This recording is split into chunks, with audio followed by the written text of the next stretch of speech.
احیاء العلوم میں لکھا ہے کہ بنی اسرائیل میں ایک عابد رہتا تھا جو ہر وقت اللہ رب العزت کے عبادت میں مشغول ہوتا تھا۔ ایک دن اس کے پاس ایک جماعت آئی اور وہ کہنے لگے کہ یہاں ایک قوم رہتی ہے جو ایک درخت کی پوجا کرتی ہے۔ یہ سن کر اس عابد کو بہت بڑا غصہ آیا اور کلہاڑی کندھے پر رکھ کر اس درخت کو کاٹنے کے لیے چل پڑا۔ راستے میں شیطان ایک بوڑھے مرد کی صورت میں ملا۔ عابد سے پوچھا کہ کہاں جا رہے ہو؟ اس نے کہا کہ فلاں درخت کاٹنے جا رہا ہوں۔ شیطان نے کہا تمہیں اس درخت سے کیا واسطہ؟ تم اپنی عبادت میں مشغول رہو۔ تم نے اپنی عبادت کو ایک معمولی کام کے واسطے چھوڑ دیا ہے۔ عابد نے کہا کہ یہ بھی ایک عبادت ہے۔ شیطان نے کہا میں تمہیں کاٹنے نہیں دوں گا۔ دونوں میں مقابلہ ہوا۔ وہ عابد اس کے سینے پر چڑھ گیا۔ شیطان نے اپنے آپ کو عاجز دیکھ کر خوشامد شروع کی اور کہا کہ اچھا ایک بات سن لے۔ عابد نے اس کو چھوڑ دیا۔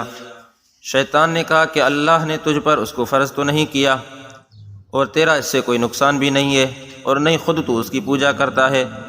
اللہ کے بہت نبی گزرے ہیں، اگر اللہ چاہتا تو کسی نبی کے ذریعے اس کو کٹوا دیتا۔ عابد نے کہا میں پھر بھی ضرور کاٹوں گا۔ پھر دوسری مرتبہ مقابلہ ہوا۔ وہ عابد پھر سے اس کے سینے پر چڑھ گیا۔ شیطان نے کہا اچھا سن، ایک فیصلے والی بات تیرے نفع کی کہوں؟ اس نے کہا کہہ دو۔ شیطان نے کہا تو ایک غریب ہے، دنیا پر بوجھ بنا ہوا ہے، اس کام سے باز آئیں، تجھے روزانہ 3 دینار دے دوں گا جو روزانہ تیرے سرانے پر رکھے ہوئے ہوں گے۔ تیری بھی ضرورتیں پوری ہو جائیں گی اور تو اپنے رشتہ داروں پر بھی احسان کرے گا، فقیروں کی بھی مدد کر سکو گے اور بہت سے ثواب کے کام بھی کر سکو گے۔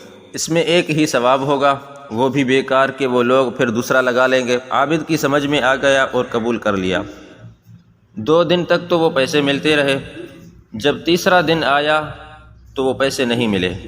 عابد کو بہت بڑا غصہ آیا اور کلہاڑی کندھے پر رکھ کر پھر سے چل پڑا۔ راستے میں وہ بوڑھا پھر سے ملا۔ پوچھا کہ کہاں جا رہے ہو؟ عابد نے بتایا کہ اسی درخت کو کاٹنے جا رہا ہوں۔ بوڑھے نے کہا تو اس درخت کو کبھی بھی نہیں کاٹ سکتا۔ پھر دونوں میں جھگڑا ہوا۔